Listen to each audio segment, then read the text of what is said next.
ఎవరు ఏమి తినలేదు మధ్యాహ్నము లేదా?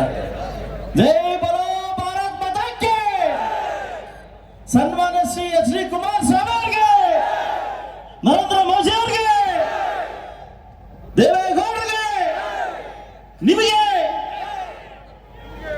ವೇದಿಕೆ ಮೇಲೆ ಆಸೀನರಾಗಿರ್ತಕ್ಕಂಥ ಸನ್ಮಾನ್ಯ ಶ್ರೀ ನಾಡಕಂಡು ಪ್ರಭು, ನಮ್ಮೆಲ್ಲರ ರೈತರ ಕಣ್ಮಣಿ, ನನ್ನ ಜೀವನದ ಆಶಾ ದೀಪ ಆಗಿರ್ತಕ್ಕಂಥ ಸನ್ಮಾನ್ಯ ಶ್ರೀ ನನ್ನ ಅಣ್ಣರಾದ ನಮ್ಮ HD ಕುಮಾರಣ್ಣವರೇ, ವೇದಿಕೆ ಮೇಲೆ ಆಸೀನರಾಗಿರ್ತಕ್ಕಂಥ ಮಾಜಿ ಸಚಿವರಾಗಿರ್ತಕ್ಕಂಥ ಅವರದೇ ದಾಟಿಯಲ್ಲಿ ಹೆಸರು ಮಾಡಿರ್ತಕ್ಕಂಥ ನಮ್ಮ ಡಾಕ್ಟರ್ ಸಿ ಅಶ್ವಥ್ ನಾರಾಯಣ ಅವರೇ, ಹಾಗೂ ವೇದಿಕೆ ಮೇಲೆ ಆಸೀನರಾಗಿರ್ತಕ್ಕಂಥ ಸನ್ಮಾನ್ಯ ಸಂಸದರಾಗಿರ್ತಕ್ಕಂಥ ಎಸ್ ಮುನಿಸಮ್ಮಣ್ಣವರೇ, ವೇದಿಕೆ ಮೇಲೆ ಮತ್ತೊಬ್ಬ ಸ್ನೇಹಿತರಾಗಿರ್ತಕ್ಕಂಥ ನಮ್ಮೆಲ್ಲರ ಆಶಾಕಿರಣ ಆಗಿರ್ತಕ್ಕಂಥ ಇದೇ ಲೋಕಸಭಾ ಅಭ್ಯರ್ಥಿಯಾಗಿ ಇರ್ತಕ್ಕಂಥ ನಮ್ಮ ರವಿ ಕುಮಾರ್ ಶಾಸಕರಾದ ರವೀಣ್ಣವರೇ, ಹಾಗೂ ವೇದಿಕೆ ಮೇಲೆ ಆಸೀನರಾಗಿರ್ತಕ್ಕ ಮತ್ತೋರ್ವ ನಮ್ಮ ಸ್ಟಾರ್ ಅಂತ ಹೇಳ್ಬೋದು, ನಮ್ಮೆಲ್ಲರ ಒಂದು ಕೋಲಾರ ಜಿಲ್ಲೆಯ ಆಶಾಕಿರಣ ಅಂತ ಹೇಳ್ಬೋದು. ಅಲ್ಲಿ ನಗ್ತಾ ಇದ್ದಾರೆ ನೋಡಿ ಅವರು, ನಮ್ಮನ್ನ GK ವೆಂಕಟೇಶ್ವರ ಸಾಹೇಬ್ರೆ, ಹಾಗೂ ವೇದಿಕೆ ಮೇಲೆ ಮತ್ತೋರ್ವ ಶಾಸಕರಾಗಿರ್ತಕ್ಕಂಥ ಇಂಚಿರ ಗೋವಿಂದರಾಜಣ್ಣವರೇ, ಹಾಗೂ ನಿಮ್ಮೆಲ್ಲರ ಶಾಸಕರು ಆಗಿರ್ತಕ್ಕಂಥ ಸಕಲೇಶ್ವರನ ನಮ್ಮ ಅಣ್ಣ ಸಮಾನ ಆಗಿರ್ತಕ್ಕಂಥ ಸಿಮೆಂಟ್ ಮಂಜು ಅವರೇ, ಹಾಗೂ ವೇದಿಕೆ ಮೇಲೆ ಆಸೀನರಾಗಿರ್ತಕ್ಕಂಥ ನಮ್ಮ KS ಮಂಜುನಾಥ್ ಗೌಡ್ರೆ, ಹಾಗೂ ನಮ್ಮ ವರ್ತೂರ್ ಪ್ರಕಾಶ್ ಅಣ್ಣವರೇ, ಹಾಗೂ JK ಕೃಷ್ಣಾರೆಡ್ಡಿನವರೇ, ಹಾಗೂ ನಮ್ಮ ವರ್ತೂರ್ ಪ್ರಕಾಶ್ ಆಯ್ತು. ಸೊ ಅದೇ ರೀತಿ ನಮ್ಮ ವೆಂಕಟೇಶ್ವರನವರೇ, ನಮ್ಮ ಸಿಕಲ್ ರಾಮಚಂದ್ರ ಗೌಡ್ರೆ, ಈ ಸ್ವಲ್ಪ ಪಕ್ಕಕ್ಕೆ ಬನ್ನಿ, ಹಾಗೂ ನಮ್ಮ ಗೋಪೇಣ್ಣವರೇ, ನಮ್ಮ ಮಹಿಳಾ ಸಂಘದ ಅಧ್ಯಕ್ಷರಾಗಿರ್ತಕ್ಕಂಥ ರಶ್ಮಿ ರಾಮೇಗೌಡ್ರೆ, ನಮ್ಮ CMR ಶ್ರೀನಾಥಣ್ಣವರೇ, ಹಾಗೂ ನಮ್ಮ ಸಿಗಳಿ ಸಿಂಧೂರವರೇ, ಓಡಿ ವಿಜಯಣ್ಣವರೇ, ಹಾಗೂ ನಮ್ಮೆಲ್ಲರ KV ಶಂಕರಪ್ಪಣ್ಣವರೇ, ಹಾಗೂ ನಮ್ಮ ಸಂಪಂಗಣ್ಣವರೇ, ವೆಂಕಟಮಣ್ಣವರೇ, ಹಾಗೂ M ನಾರಾಯಣಸ್ವಾಮಣ್ಣವರೇ, ಅಧ್ಯಕ್ಷ ಆಗಿರ್ತಕ್ಕಂಥ ಡಾಕ್ಟರ್ ವೇಣುಗೋಪಾಲ್ ಅವರೇ, ಹಿಂದೆ ಕೂತಿರ್ತಕ್ಕಂಥ ಎಲ್ಲ ಮಹನೀಯರಿಗೂ, ಮುಂದೆ ಕೂತಿರ್ತಕ್ಕಂಥ ಎಲ್ಲ ಮಾಧ್ಯಮ ಮಿತ್ರರಿಗೂ, ಹಾಗೂ ಎಲ್ಲ ನನ್ನ ಕಾರ್ಯಕರ್ತ ಬಂಧುಗಳಿಗೆ ನಮಸ್ಕರಿಸುತ್ತಾ, ಇವತ್ತಿನ ಏನು ಈ ದೊಡ್ಡ ಬೃಹತ್ ಸಭೆಯನ್ನ ಈ ಮುಳಬಾಗಿಲು ತಾಲೂಕಲ್ಲಿ ನಾವು ಹಮ್ಮಿಕೊಂಡಿದ್ದೀವಿ. ತಮ್ಮೆಲ್ಲರಿಗೂ ಗೊತ್ತಿದೆ, ಇವತ್ತಿನ ನಮ್ಮ ಅಭ್ಯರ್ಥಿಯಾಗಿರ್ತಕ್ಕಂಥ ನಮ್ಮೆಲ್ಲರ ಅಭ್ಯರ್ಥಿ NDA ಅಭ್ಯರ್ಥಿಗೆ ಪರವಾಗಿ ಮತ ಕೇಳಿ ಬಂದಿದ್ದೀವಿ. ಇವತ್ತು ಬೃಹತ್ ಮೆರವಣಿಗೆ ಮೂಲಕ ಇವತ್ತು ಸಂಜೆಯ ಕಾರ್ಯಕ್ರಮನ ಏರ್ಪಡಿಸಿ ಮಾಡಿದ್ವಿ. ಸೊ ನೀವೆಲ್ಲರೂ, ನಾನೇನು 2-3 ದಿವಸದಿಂದ ನಿಮ್ಮ ಪಂಚಾಯತಿಗೆ ಬಂದು ನಿಮ್ಮನ್ನು ಕೇಳ್ಕೊಂಡ್ವಿ, ಇವತ್ತು ಕಾರ್ಯಕ್ರಮ ಇದೆ, ಬನ್ನಿ ಅಂತ ಒಂದು ಸಹಸ್ರಾರು ಸಂಖ್ಯೆಯಲ್ಲಿ ನೀವು ಬಂದಿದ್ದೀರಿ. ಇದು ಯಾರು ನಾವು ತಂದ ಜನ ಅಲ್ಲ, ಇವೆಲ್ಲ ನೀವು ಬಂದಿರ್ತಕ್ಕಂಥ ಜನ. ನೀವು ನಮಗೆ ಪ್ರಾಮಿಸ್ ಮಾಡಬೇಕು, ನಾವು 4 ಜನ ಮಾತಾಡ್ತೀವಿ. ನಾನಾದ್ಮೇಲೆ ಮುನ್ಸಮ್ಮಣ್ಣವರು, ಅಶ್ವಥ್ ನಾರಾಯಣ ಮತ್ತು ಕುಮಾರಣ್ಣ ಮಾತಾಡ್ತಾರೆ. ಅಲ್ಲಿ ತನಕ ನೀವು 1 ಗಂಟೆ ಕಾಲ ನನ್ನ ಜೊತೆ ಇರಬೇಕಂತ ಕೇಳ್ಕೊತಾ ಇದ್ದೀನಿ. ಇವತ್ತಿನ ಪರಿಸ್ಥಿತಿ, ರಾಜಕಾರಣದ ಪರಿಸ್ಥಿತಿ ಹೇಗಾಗ್ತಾ ಇದೆ ಅಂತ ತಮಗೆಲ್ಲರಿಗೂ ಗೊತ್ತಿದೆ. ಈ ಕಾಂಗ್ರೆಸ್ ಈ ಬಿಟ್ಟಿ ಗ್ಯಾರಂಟಿಗಳನ್ನ ಕೊಟ್ಟು ನಮ್ಮನ್ನು ಸೋಮಾರಿತನ ಯಾವ ರೀತಿ ಮಾಡಿದೆ ಗೊತ್ತಿರಲಿ. ಸ್ನೇಹಿತರೆ, ಇಡೀ ಭಾರತ ದೇಶಕ್ಕೆ ಇವತ್ತು ಆದಾಯವನ್ನು ಕೊಡ್ತಕ್ಕಂಥ ನಮ್ಮ ಸೌತ್ ಇಂಡಿಯಾ, ಇವತ್ತೇನು ನಮ್ಮ ರಾಜ್ಯಗಳಲ್ಲಿ ಕರ್ನಾಟಕ ರಾಜ್ಯ ನಂಬರ್ 1 ಆಗಿದ್ದೀವಿ. ಇಡೀ ದೇಶಕ್ಕೆ ನಾವು ಇಡೀ ಕೊಡುಗೆಯನ್ನ ನಾವು ಈ ರೀತಿ ಕೊಡ್ತಾ ಇದ್ವಿ ಇವತ್ತು. ಆದ್ರೆ ಈ ಒಂದು ಸರ್ಕಾರ ಬಂದು ಇಡೀ ನಮ್ಮ ಕರ್ನಾಟಕ ಜನರನ್ನ ಮತ್ತು ಮಹಿಳೆಯರನ್ನ ಕೈಯಡ್ಡೋ ಪರಿಸ್ಥಿತಿಗೆ ತಂದಿದೆ. ಇವತ್ತು ಭೂಮಿ ಕೈಯಡ್ಡೋ ಪರಿಸ್ಥಿತಿ ಬಂದಿದ್ದೀವಿ. ಪ್ರತಿ ತಿಂಗಳು ಅವ್ರು ಹಾಕುವಂತ ಒಂದು ಏನು ಗ್ಯಾರಂಟಿಗಳನ್ನ ಈ ಮಟ್ಟಕ್ಕೆ ತಂದಿದ್ದೀವಿ. ಇವತ್ತು ನಾವು ಯಾವ ವ್ಯಕ್ತಿ ಯಾವ ಮನೆಯಲ್ಲಿ ನಾವು ದುಡ್ಡು ತಿನ್ನುವಂತಕ್ಕಂಥ ಶಕ್ತಿ ಬೆಳೀತದೋ ಆ ಮನೆ ಅಭಿವೃದ್ಧಿವಾಗಿರ್ತದೆ. ಅದೇ ಯಾವುದೇ ಬಿಟ್ಟಿ ಕಾರ್ಯಕ್ರಮ ನಾವು ಯೋಚನೆ ಮಾಡಿ ಅದಂತ ಕಾಯುವಂತ ಪರಿಸ್ಥಿತಿ ಏನು ಬಂದಿದೆ. ಈ ಬಿಟ್ಟಿ ಕಾರ್ಯಕ್ರಮಕ್ಕೆ ಮೋಸ್ಟ್ಲಿ ಎಲೆಕ್ಷನ್ ಆದ್ಮೇಲೆ ಇದ್ರ ಒಂದು ಹವಾ ಕಮ್ಮಿ ಆಗುತ್ತೆ. ಬಹುಶಃ ನನ್ನ ಪ್ರಕಾರ ನಿಲ್ಲಿಸ್ತಾರೆ. ಯಾಕಂದ್ರೆ ಈಗಾಗಲೇ ಗೊತ್ತಾಗಿದೆ, ದೇಶದ ಅಭಿವೃದ್ಧಿಗೋಸ್ಕರ ಮೋದಿ ಬೇಕು. ಇವತ್ತು ಅಂತ ಮೋದಿ ಅವ್ರನ್ನ ನಮ್ಮ ಕರ್ನಾಟಕದ ಒಂದು ರಾಜ್ಯದ ರೈತರು, ನಮ್ಮ ಅಪ್ಪಾಜಿ ದೇವೇಗೌಡರು ಒಪ್ಕೊಂಡಿದ್ದಾರಂತೆ. ಅವ್ರ ಮನಸ್ಸು ಹೇಗಿರ್ಬೇಕಾದ್ರು ನಮ್ಮ ರಾಜ್ಯಕ್ಕೋಸ್ಕರ ಅಲ್ಲ, ನಮ್ಮ ರಾಷ್ಟ್ರಕ್ಕೋಸ್ಕರ ನಾವೆಲ್ಲ ಅಭಿವೃದ್ಧಿ ಆಗಬೇಕಾದ್ರೆ ಈ ದೇಶಕ್ಕೆ ಮತ್ತೊಮ್ಮೆ ಅಧಿಕಾರ ಮೋದಿಜಿಯವರು ಬೇಕಾಗುತ್ತೆ. ಸೊ ಇದರಿಂದ ಕಾಂಗ್ರೆಸ್ ಗೊತ್ತು ನಾವು ಗೆಲ್ಲಲ್ಲ, ಬಟ್ ಆದ್ರೂ ನಮ್ದು ಒಂದು ಸೀಟ್ ಇರ್ಲಿ, ನಮ್ದು ಒಂದು ಟವಲ್ ಇರ್ಲಿ ಅಂತ ಟವಲ್ ಹಾಕಿದ್ದಾರೆ. ಈ ಕಾಂಗ್ರೆಸ್ ಬಗ್ಗೆ ಗೊತ್ತಿದೆ ಏನೇನು ಅವಾಂತರ ನಡೀತಾ ಇದೆ, ಯಾವ ರೀತಿ ನಡೀತಾ ಇದೆ ಅಂತ. ಬಹುಶಃ ಯಾರೋ ಮನೆ ನಮ್ಮ ನಾಯಕರೊಬ್ರು ಮಾತಾಡ್ತಾ ಇದ್ರು, ಕುಮಾರಸ್ವಾಮಿ ಅವ್ರ ಬಗ್ಗೆ ಮಾತಾಡ್ತಾ ಇದ್ರು. ಬಹುಶಃ ಮುಳಬಾಗಿಲ ಕೆಲವು ನಾಯಕರು ಏನ್ ಮಾತಾಡ ಮೋದಿ ಬಗ್ಗೆ ಮಾತಾಡ್ತಾವ್ರೆ. ಈ ಚಿಕ್ಕ ಪಂಚಾಯತಿ ಲೀಡರ್ ಕೂಡ ಮೋದಿ ಬಗ್ಗೆ ಮಾತಾಡ್ತಕ್ಕಂಥ ಅವಶ್ಯಕತೆ ಬಂದ್ಬಿಟ್ಟಿದೆ ಅದಲ್ವಾ. ಯಾರೋ ಒಬ್ರು ಮಾತಾಡ್ತಾ ಇದ್ರು, ಇವತ್ತು ಊರು ಬಿಟ್ಟು ಊರಿಗೆ ಹೋಗಿದ್ದಾರೆ, ಬಹುಶಃ ಮುಂದಿನ ದಿವಸ ಅಫ್ಘಾನಿಸ್ತಾನಕ್ಕೂ ಪಾಕಿಸ್ತಾನಕ್ಕೆ ಹೋದ್ರೂ ಹೋಗ್ಬೋದು ಕುಮಾರಸ್ವಾಮಿ ಅಂತ ಒಬ್ರು ಹೇಳ್ತಾ ಇದ್ರು. ನಾನೊಂದು ಮಾತು ಹೇಳ್ತೀನಿ ನಾಯಕರಿಗೆ, ಬಹುಶಃ ಅಫ್ಘಾನಿಸ್ತಾನದಲ್ಲಿ ಬದಲಾವಣೆ ಬೇಕಿದ್ರೆ, ಪಾಕಿಸ್ತಾನ ಅಭಿವೃದ್ಧಿ ಬೇಕಾದ್ರೆ ನಾವು ಕುಮಾರಣ್ಣ ಕಳ್ಸಕ್ ರೆಡಿ ಇದೀವಿ, ಬಹುಶಃ ಕಾಂಗ್ರೆಸ್ನ ಸ್ಥಿತಿಗತಿ ಏನಾಗಿದೆ ಅಂತ ತಮಗೆಲ್ಲ ಗೊತ್ತಿದೆ. ಒಂಥರ ಈ DK ಶಿವಕುಮಾರ್ ಮತ್ತು ಸಿದ್ದರಾಮಯ್ಯ ಈ ಸುದೀಪ್ ಇದ್ದಂಗೆ ಈ ಬಿಗ್ ಬಾಸ್ ಅಲ್ಲಿ ನಿಮ್ಗೆ ಗೊತ್ತಿರ್ಬೋದು. ಮೊನ್ನೆ ಟಿಕೆಟ್ ಕೊಡಬೇಕಾದ್ರೆ ಏನೇನು ನಡೀತೋ ಐ ಡ್ರಾಮಾ ಅಂತ. ನಮ್ಮ ಕೋಲಾರದ ಮಾನ ಮರ್ಯಾದೆ ಒಂದು ಟಿವಿಗಳಲ್ಲಿ ಹರಾಜು ಮೇಲೆ ಹರಾಜು ಹಾಕಿದೆ. ಬಹುಶಃ ಸಿದ್ದರಾಮಯ್ಯ ಎಲ್ಲ ಕಡೆ ಹೇಳ್ತಾ ಇದ್ದಾರೆ ಬಿಜೆಪಿ ಮತ್ತು JDS ಅಪವಿತ್ರ. ಬಹುಶಃ KS ಮುನಿಯಪ್ಪ ನೋಡಿ ಹೇಳ್ಬೇಕಾಗುತ್ತೆ ಅಪವಿತ್ರ ನಿಮ್ದ ನಮ್ದ ಅಂತ. ಇವತ್ತು ಎಲ್ಲ ಹೋದ್ರು ನಿಮ್ಗೆ ಐ ಡ್ರಾಮಾ ಏನು, ನಾವು ರಾಜೀನಾಮೆ ಕೊಡ್ತೀವಿ. ನಾನು ವೇದಿಕೆಯಲ್ಲಿ ಒಂದು ಪ್ರಶ್ನೆ ಕೇಳ್ತೀನಿ ನಾಯಕರಿಗೆ, ನೀರಿಗಾಕಿ ರಾಜೀನಾಮೆ ಕೊಡಕ್ ಹೋದ್ರಾ? ರೈತರಿಗಾಗಿ ರಾಜೀನಾಮೆ ಕೊಡಕ್ ಹೋದ್ರಾ? ಅಭಿವೃದ್ಧಿಗೆ ದುಡ್ಡು ಬಂದಿಲ್ಲ ಅಂತ ರಾಜೀನಾಮೆ ಕೊಡಕ್ ಹೋದ್ರಾ? ಮನೆ ಬಜೆಟ್ ಅಲ್ಲಿ ಕೋಲಾರ ಜಿಲ್ಲೆಗೆ ಶೂನ್ಯ ಬಂತ ರಾಜೀನಾಮೆ ಕೊಡಕ್ ಹೋದ್ರ? ಅಲ್ಲ, KS ಮುನಿಯಪ್ಪ ಅಳಿಲ್ ಕೊಡ್ಬೇಕಂತ ಕೊಡಬಾರ್ದು ಅಂತ ರಾಜೀನಾಮೆ ಕೊಡಕ್ ಹೋದ್ರು. ಇವತ್ತಿನ ಮನೆಯೊಂದು 3 ಬಾಗಿಲು, ಮುಳುಬಾಗ್ಲಲ್ಲ, ಇಡೀ ಕೋಲಾರ ಜಿಲ್ಲೆ ಮನೆಯೊಂದು 3 ಬಾಗ್ಲಾಗಿದೆ. ಒಂದು ಗುಂಪು ರಮೇಶ್ ಕುಮಾರ್, ಇನ್ನೊಂದು ಗುಂಪು KS ಮುನಿಯಪ್ಪ. ಪಾಪ ಅವ್ನು ನೋಡ್ರ ಅಯ್ಯ ಅನ್ಸುತ್ತೆ ಗೌತಮ್, ಇನ್ನೊಂದು ಗುಂಪು ಗೌತಮ್. ನೀವು ಕಂಡ್ಕೊಳ್ಳಿ, ನಮ್ದು ಏಕೀಚ್ ಒಂದೇ ಗುಂಪು. ಎಲ್ಲಿ ತನಕ ಒಗ್ಗಟ್ಟನ್ನ ಪ್ರದರ್ಶನ ಮಾಡ್ತೀವಿ. ಬಿಜೆಪಿ JDS ಒಂದೇ ಗುಂಪು. ಎಲ್ಲಾದ್ರೂ ನಮ್ಮ ಗಲಾಟೆಗಳಿದಾವ? ಇಲ್ಲ, ನಾವೆಲ್ಲ ಒಗ್ಗಟ್ಟು ಒಂದೇ ವೇದಿಕೆಯಲ್ಲಿ ಕೂತಿದ್ವಿ.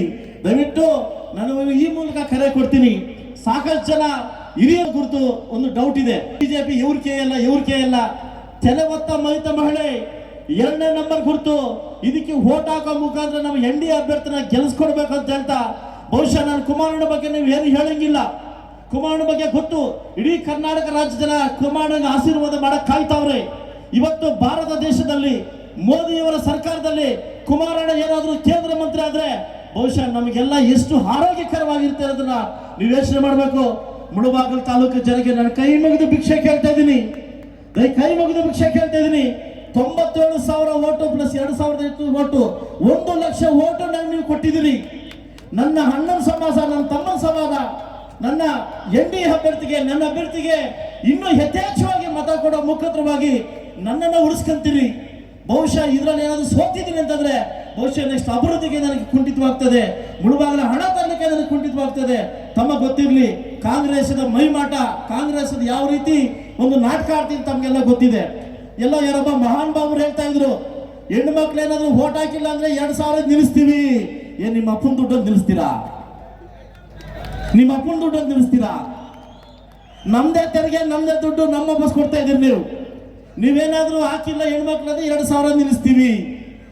ನೀವು ಯೋಚನೆ ಮಾಡಿ, ಗಂಡು ಮಕ್ಕಳಿಗೆ ಎಣ್ಣೆ ರೇಟ್ ಜಾಸ್ತಿ ಮಾಡಿ ಹೆಣ್ಣು ಮಕ್ಕಳಿಗೆ 2,000 ಕೊಡ್ತಾವ್ರಿ.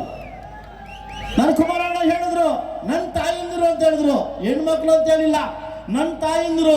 ಈ ಗ್ಯಾರಂಟಿಗಳು ನಿಮ್ಮ ದಿಕ್ಕು ತಪ್ಪಿಸ್ತಾವ್ರೆ.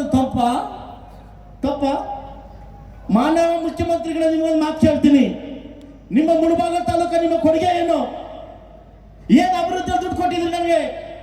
2 ಬಜೆಟ್ ಅಲ್ಲಿ ಏನು ಕೊಟ್ಟಿದ್ರಿ ನಮಗೆ? ಪಕ್ಕದ ಕೋಲಾರ ಕ್ಷೇತ್ರ SC amount, TSP SC amount 1.5 ಕೋಟಿ, ಬಂಗಾರಪೇಟೆ 1.5 ಕೋಟಿ, ನನಗೆ 33 ಲಕ್ಷ. ನಾನು ನಿನ್ನ ಪ್ರಜಾಪ್ರಭುತ್ವದಲ್ಲಿ ನಾನು MLA ಆಗಿಲ್ವಾ?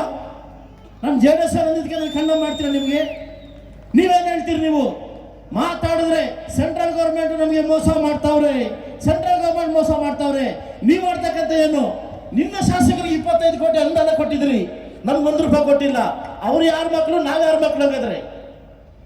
ನೀವು ಕರೆಕ್ಟ್ ಆಗಿದ್ರೆ, ನೀವು ನೀತಿ ನಿಯತ್ತಾಗಿದ್ರೆ ಎಲ್ಲಾ ಶಾಸಕರನ್ನು ಒಗ್ಗೂಡಿಸಿ ಕರೆಕ್ಟ್ ಹೋಗಿ. ಇಡೀ ಕರ್ನಾಟಕ ಸರ್ಕಾರ ನೀವು ಬೇರೆಲ್ಲ, ನಾವು ಬೇರೆಲ್ಲ. ನಾನು ಶಾಸಕನಾಗಿದ್ದೀನಿ, ನೀವು ಶಾಸಕರಾಗಿದ್ದೀರಿ. ನೀವು ಶಾಸಕರಾಗಿದ್ದಕ್ಕೆ ಮುಖ್ಯಮಂತ್ರಿ ಆಗಿದ್ದು. ಇವತ್ತು ಮುಳುಬಾಗಿಲು ತಾಲೂಕಿಗೆ ಎಲ್ಲ ಅಭಿವೃದ್ಧಿಯಲ್ಲಿ ಕುಂಠಿತ ಮಾಡ್ತಾ ಇದ್ರಿ. ನಾವು ಮಾಡಿ ತಪ್ಪಾದ್ರೆ ಏನು? ಯಾವುದೇ ರೀತಿ ಮೈನಾರಿಟಿ ಅಮೌಂಟ್ ಎಲ್ಲರಿಗೂ ಹಂಚ್ಕೊಂಡ್ಬಂದ್ರಿ, ನನಗೆ ಶೂನ್ಯ ಕೊಟ್ಟಿದ್ರಿ. ಯಾಕೆ ಇಲ್ಲಿ ಮೈನಾರಿಟಿ ಜನ ಇಲ್ವಾ? ಅವ್ರ ಅಭಿವೃದ್ಧಿ ಆಗ್ಬೇಕಾಗಿಲ್ವಾ? ಎಲ್ಲದರಲ್ಲಿ ಖಂಡನೆ ಮಾಡ್ತೀರಿ. ಎಲ್ಲ ಕ್ಷೇತ್ರಕ್ಕೂ, ಕೋಲಾರ ಕ್ಷೇತ್ರಕ್ಕೆ 10 ಕೋಟಿ ಕೊಟ್ಟಿದ್ರಿ ಮೈನಾರಿಟಿಯವರಿಗೆ. ಇಲ್ಲಿನ ಮೈನಾರಿಟಿಯವರಿಗೆ 1 ರೂಪಾಯಿ ಕೊಟ್ಟಿಲ್ಲ. ಈ ಮೈನಾರಿಟಿ ಜನ ಅರ್ಥ ಮಾಡ್ಕೋಬೇಕು, ಈ ದಲಿತರ ಅರ್ಥ ಮಾಡ್ಕೋಬೇಕು. ಒಬ್ಬ ದಲಿತ ವ್ಯಕ್ತಿಯಾಗಿ ಹೇಳ್ತಾ ಇದ್ದೀನಿ ನಿಮ್ಗೆ, ಇವತ್ತು ವೋಟ್ ಹಾಕ್ಬೇಕಾದ್ರೆ ಮತ್ತು ದಲಿತರು ಬೇಕು, ಮುಸ್ಲಿಮ್ಸ್ ಬೇಕು. ಹಣ ಕೊಡ್ಬೇಕಾದ್ರೆ ಯಾರು ಬೇಕಾಗಿಲ್ಲ. ಇವರಿಗೆ ಅವಶ್ಯಕತೆ ಬಂದಾಗ ಮಾತ್ರ ನಮ್ಗೆ ಹಣ ಇಡೋದು. ಈ ಮುಸ್ಲಿಮ್ಸ್ ಅನ್ನು ಮುತ್ತುಟ್ಟಲ್ಲಿ, ಈ ಬೇರೆ ಕ್ಯಾಸ್ಟ್ ಅನ್ನ ಮಣ್ಣಾಪುರಮಲ್ಲಿ ಅವಶ್ಯಕತೆ ಮಾತ್ರ 14 ತರ ಮತ್ತೆ ಬಿಡಿಸ್ಕೊಂಡ್ ಬರ್ತಾರೆ. ನೀವು ಯೋಚನೆ ಮಾಡ್ಕೊಳ್ಳಿ.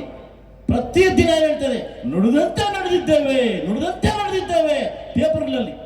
ಪ್ರತಿ ಪೇಪರ್ ಓಪನ್ ಮಾಡಿ first paper, second paper, third paper ಇವ್ರ ಮುಖಕ್ಕೆ ನೋಡಿದಾದ್ಮೇಲೆ ಮತ್ತೆ ನ್ಯೂಸ್ಗೆ ಹೋಗ್ಬೇಕು ನಾವು. ಇವರು ಬಿಟ್ಟಿ ಪ್ರಚಾರವನ್ನ ಈ ಕಾಂಗ್ರೆಸ್ ಸರ್ಕಾರಕ್ಕೆ ಅಂತ್ಯ ಆಡೋ ದಿವಸ 26ನೇ ತಾರೀಕು ನಿಮ್ಮ ಕೈಲಿದೆ ಸ್ನೇಹಿತರೆ. ಇಡೀ 26ನೇ ತಾರೀಕು ದೇಶದ ಭವಿಷ್ಯ ನಿಮ್ಮ ಕೈಯಲ್ಲಿದೆ. ದೇಶ ಪರ ಮತ್ತು ದೇಶ ವಿರುದ್ಧ, ನೀವು ದೇಶದ ಪರವಾಗಿ ವೋಟ್ ಮಾಡ್ತೀರೋ ದೇಶ ವಿರುದ್ಧವಾಗಿ ವೋಟ್ ಮಾಡ್ತೀರೋ ಅನ್ನೋದ ನೀವು ತಿಳ್ಕೊಬೇಕು. ಬಹುಶಃ ನನ್ನ ಅಭ್ಯರ್ಥಿನ ಮುಖ ನೋಡಿ ಬಂದು ನೀವು ಅಮಾಯಕ, ನಿಜವಾದ ಅಮಾಯಕ, ಯಾರು ಬೇಕಾದ್ರೂ ಎತ್ಕೊಂಡು ಹೋಗ್ಬೋದು. ನಮ್ಮ ಕ್ಯಾಂಡಿಡೇಟ್ನ ಯಾರು ಬೇಕಾ ಎತ್ಕೊಂಡು ಹೋಗ್ತಾ ಇರ್ಬೋದು ಅಂತ ಅಭ್ಯರ್ಥಿ ಪಾಪ. ಆದ್ರೆ ಗಲಿಬಿಲಿ ಅಭ್ಯರ್ಥಿ ಅಲ್ಲ. 2 ಸರಿ ಸೋತಿದ್ದಾನೆ ವ್ಯಕ್ತಿ, ಬಹುಶಃ 2 ಸರಿ ಸೋತಿದ್ದಾರೆ. ಇವತ್ತು ನಾನು ಒಂದು ಕರೆ ಮಾಡ್ತೀನಿ, ಒಂದು ಕೂಗು ಹೇಳ್ತೀನಿ ರೈಟ್ ಕಮ್ಯುನಿಟಿವರೆಗೆ. ನೀವು ಹೇಳ್ಕೊಂಡಿದ್ದೀರಿ ಬಹುಶಃ ನನ್ನ ಮೇಲೆ ಒಬ್ಬ ಬೋವಿ ಕ್ಯಾಂಡಿಡೇಟ್ ಬಂದಿದ್ದ, ನನಗೂ ಎಲ್ಲ ಒಂದ್ ಕಡೆ ಭಯ ಆಯ್ತು, ಬೋವಿ ಜನಾಂಗೆಲ್ಲ ಅವ್ನು ಓಟ್ ಹಾಕ್ಬಿಡ್ತಾರೆ ಅಂತ. ಇವತ್ತು ಪ್ರತಿ ಬೂತ್ ತೆಗೆದು ನೋಡಿ, ಎಲ್ಲಾ ಬೋವಿ ಜನಾಂಗದವ್ರು ನನಗೆ ಓಟ್ ಹಾಕಿದ್ದಾರೆ, ಎಲ್ಲಾ ಬೋವಿ ಜನಾಂಗದವ್ರು ನನಗೂ ಓಟ್ ಹಾಕಿದ್ದಾರೆ. ಸ್ವಾಭಿಮಾನ ಬಲಗೈ ಜನಾಂಗದವ್ರು ಇದ್ರೆ ಇವತ್ತು ಋಣ ತೀರಿಸ್ಕೊಳ್ಳೋ ಟೈಮ್ ಬಂದಿದೆ. ಯೋಚನೆ ಮಾಡಿ, ಈ ಬೂಟಾಟಿಕೆಗಳಿಗೆ, ಈ ಪ್ರೆಸ್ ರಿಪೋರ್ಟ್ಗಳಿಗೆ, ಪ್ರೆಸ್ ಯೋಜನೆಗಳಿಗೆ ಏನೇನು ಕೊಡ್ತಾರೆ ಅವರು ಪ್ರೆಸ್ಗೆ, ಇದಕ್ಕೆಲ್ಲ ನಂಬಕ್ ಹೋಗ್ಬೇಡಿ. ದಯವಿಟ್ಟು ಯೋಚನೆ ಮಾಡ್ತಕ್ಕಂಥ ಪರಿಸ್ಥಿತಿ ಬಂದಿದೆ. ಕೋಲಾರ ಜಿಲ್ಲೆ ಅಭಿವೃದ್ಧಿ ಆಗಬೇಕು ಅಂದ್ರೆ ಮತ್ತೊಮ್ಮೆ JDS BJP ಬೇಕು. ನೀವು ಯೋಚನೆ ಮಾಡಕ್ಕೆ ಬೇಕು. ನೀವೆಲ್ಲ ಯೋಚನೆ ಮಾಡ್ಕೊಂಡು ಮುಂಬರುವ ದಿನಗಳಲ್ಲಿ ನನ್ನ ಅಭ್ಯರ್ಥಿನ 26ನೇ ತಾರೀಕು ವೋಟ್ ಹಾಕೋ ಮುಖಾಂತರವಾಗಿ ನಾನು ಕುಮಾರಣ್ಣಗೆ ಪ್ರಾಮಿಸ್ ಮಾಡ್ತಾ ಇದ್ದೀನಿ. ಇವತ್ತು ನಾನು ನಿಮಗೆ ಭಾಷೆ ಕೊಡ್ತಾ ಇದ್ದೀನಿ, 8 ಕ್ಷೇತ್ರಕ್ಕಿಂತ ಹೈಯೆಸ್ಟ್ ವೋಟ್ ಇದ್ರೆ ಮಾತ್ರ ನಾನು ನಿಮ್ಮ ಮನೆ ಬಾಗಿಲು ಬರ್ತೀನಿ, ಬರಲ್ಲ. ಈಗಾಗಲೇ ನನ್ನ ಮನೆ ಬಿಟ್ಟು 22 ದಿವಸ ಆಗಿದೆ. 26 ನೈಟ್ ನಾನು ಮನೆಗೆ ಹೋಗ್ತೀನಿ. ಎಲ್ಲಾ ಕ್ಷೇತ್ರಕ್ಕಿಂತ ಹೈಯೆಸ್ಟ್ ಇದ್ರೆ ಮಾತ್ರ ನಾನು ನಿಮ್ಮ ಮನೆ ಬಾಗಿಲು ಬರ್ತೀನಿ, ಇಲ್ಲಾಂದ್ರೆ ಬರೋದಿಲ್ಲ ಅಂತ ಹೇಳಿ ನನಗೆ ಪ್ರಾಮಿಸ್ ಮಾಡ್ತಾ ಇದ್ದೀನಿ. ಮಾಡ್ಬೋದಾ? ಎಲ್ರಿಗೂ ಹೊಂದಿಸ್ತಾ 4 ಜನ ಮಾತಾಡ್ತಾರೆ, 3 ಜನ ಮಾತಾಡ್ತಾರೆ. ಸೊ ಇಷ್ಟೊತ್ತು ಅವಕಾಶ ಮಾಡಿಕೊಟ್ಟಿಗೆ ತಮ್ಮೆಲ್ಲರಿಗೂ ಹೊಂದಿಸ್ತಾ, ಎಲ್ಲ ನನ್ನ ಮುಳಬಾಗಲ ಜನತೆ ಎಂಥ ಸ್ವಾಭಿಮಾನ ಜನತೆ ಅಂತ ನನಗೆ ಗೊತ್ತು. ನನ್ನನ್ನು 67,000 ಕೊಟ್ಟು ಮತ ಕೊಟ್ಟು ಸೋಲಿಸಿದ್ರಿ 2018ನಲ್ಲಿ. ಮತ್ತೊಮ್ಮೆ ನೀನು ನಮ್ಮನೆ ಮಗು, ಇಲ್ಲೇ ಸರ್ವಿಸ್ ಮಾಡ್ತಿದ್ದೆ, 1 ಲಕ್ಷ ವೋಟ್ ಕೊಟ್ಟಿದ್ರಿ. ನಿಮ್ಮನ್ನು ಬಿಡ್ತಕ್ಕಂಥ ಪ್ರಶ್ನೆ ಇಲ್ಲ. ಏನೇನು ಸೀಟ್ ವಿಚಾರದಲ್ಲಿ ಐಡ್ರಾಮಾ ನಡೀತು ನಮ್ಮ ವಿಚಾರದಲ್ಲಿ ಕಾಂಗ್ರೆಸ್ ಅಲ್ಲಿ, ನನಗೆ ಯಾಕೆ ಇದಾಯ್ತು ಅನ್ನೋದು ಎಲ್ಲ ಕುಮಾರಣ್ಣ ಬಾಯಲ್ಲಿ ಹೇಳ್ತಾರೆ ಅಂತ ಹೇಳ್ತಾ ಅವಕಾಶ ಕೊಟ್ಟಿದ್ದಕ್ಕೆ ಎಲ್ಲರಿಗೂ ಧನ್ಯವಾದ ಹೇಳ್ತಾ ನಾನು ಮಾತು ಮುಗಿಸ್ತಾ ಇದ್ದೀನಿ. ಜೈ ಕರ್ನಾಟಕ, ಜೈ ಭಾರತ ಮಾತೆ.